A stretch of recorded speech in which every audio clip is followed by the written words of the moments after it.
Joining us now, entrepreneur and New York Times best-selling author with his new book, The Thank You Economy, Gary Vaynerchuk. Very good to have you on the show. Thanks, guys. What is a thank you economy? You write about your success with dealing with this, developing this concept. You know, the word economy is a big word, so yes, I'm not just throwing it out lightly. I think anybody who's living in the world in 2011 realizes things have changed. Yeah. You know, whether you're texting 1 trillion times a day, or you're using iPads, or you're watching TV with 2 other devices.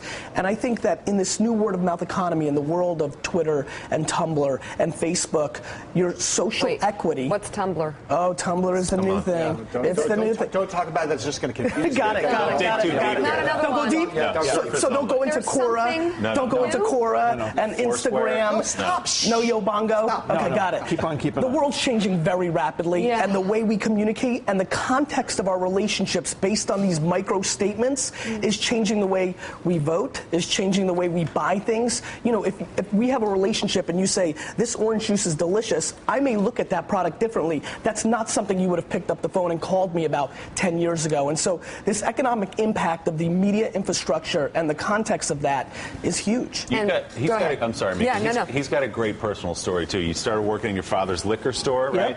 And now you're like the wine expert of the world. You got your own media company. What did you learn in your dad's liquor store that you're applying now? You know, I learned from an early story, you know, a guy comes in, has a coupon that we just sent out and said, this is, you know, $4.99. I just bought this last week for $5.99. Can I have a refund? And the manager at the time said, no, you just have to buy more at $4.99. And I remember being 16 and looking up and saying, that didn't feel right.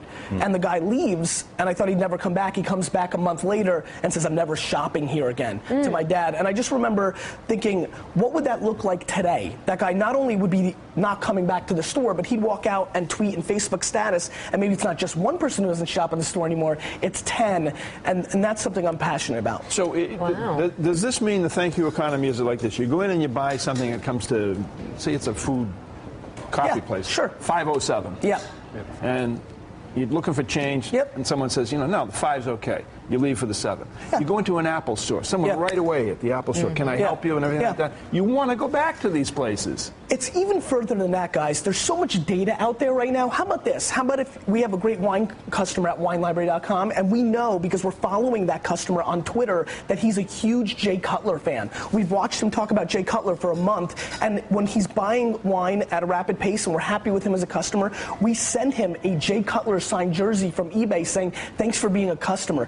There's so much more context. You know, we always hear you like that, right? That's good. I promise you, if somebody sent me a Jets jersey 8 years ago, I'm not shopping anywhere else. And when you get into the aisle and something's 19 cents less than what you buy normally, you may go for that now. But if you have a context of a relationship, they help you get your kid into nursery school. Businesses are on the verge of being humanized, and it's coming. So what you're saying is not only are you being watched from every angle, and every little thing that might happen in your store or business or website could end up being seen by many more people than you'd hoped, like the guy who didn't get the buck back from the coupon, but that there's also tremendous opportunity to be more small town. To be more small town rules, to be more human.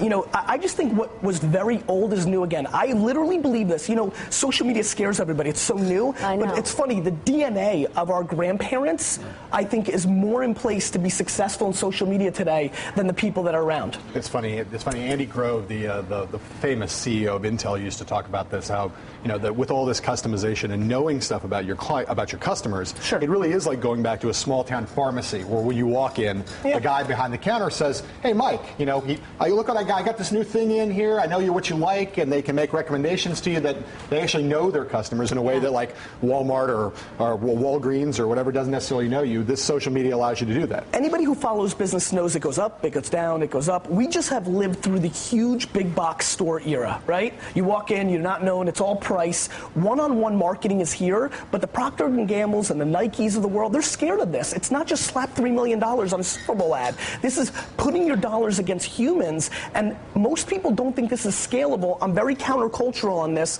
I think people do scale.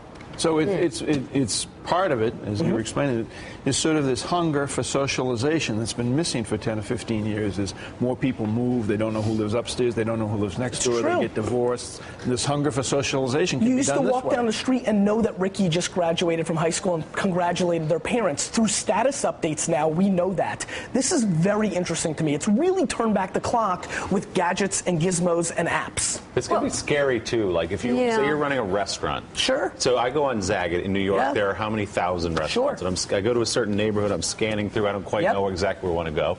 You go through and you read the first review.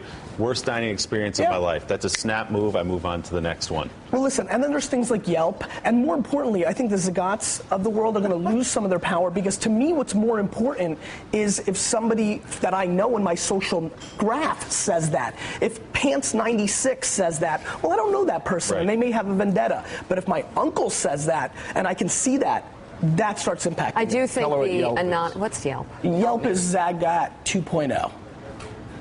And there's a company now that's actually trying to do a social search engine, right? That's going to be totally based on your social graph. I can't remember the woman from who did Flickr. Yeah, well, you mean Hunch, Katerina Fake? Yes, Katerina Fake. Yeah, they're wonderful, and Chris Dixon are partner. But let me tell you who's going to be doing this. It's a small company called Google. And so what I don't think people understand is that Google dropped a bomb the other day. You know, it's been SEO and all this other stuff, and I've always been very down on that stuff. It's going to be based on your social graph. If I link to a resort in Maui and you search Google for Maui resorts and you're following me on Twitter, you're going to see that on the first page. This is a calm before the social media storm. This is 2000 all over again. The internet came out, it had a lot of hype.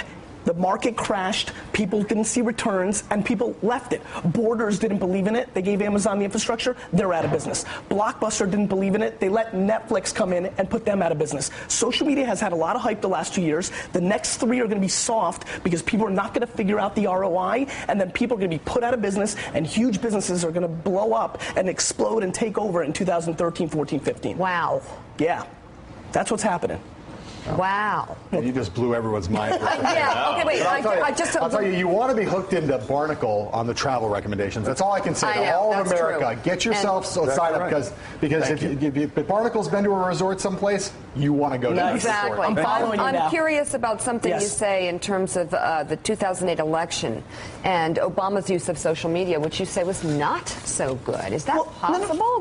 Listen, groundbreaking. It was a starting point, but it's definitely not the humanization of politics that I see. You know, I know that if I'm running somebody's campaign in 2 years or 4 years in the social side, that 100% they're going to do a dramatically more one-on-one engagement. They're going to sit in front of Ustream for 9 hours and just answer questions town hall style, scalable and real. So it was a starting point, but it's not this great, oh my God, this is the way it's always going to be. It is a very early example of where things are going. Before we let him go. Yeah. Best $20 bottle of Cabernet, California, right now. Because Where am I going? Yeah, you know, I would move you in a different direction. I would say the left bank of Bordeaux right now for $20 is better value than Napa. All right. There you go. Yeah. We need you to come back, winelibrary.com, by the way, often to give us a sense of where things are going. That is, wow. Thank you. Yeah. I live it. I'm in the trenches. Though. I've got to now go online and go all these sites that are apparently replacing Twitter or moving on. Well, they're not replacing. There's just so many more things coming. There's so many more. Great. Thank you. The book is The Thank You Economy. Gary Vaynerchuk, we appreciate it.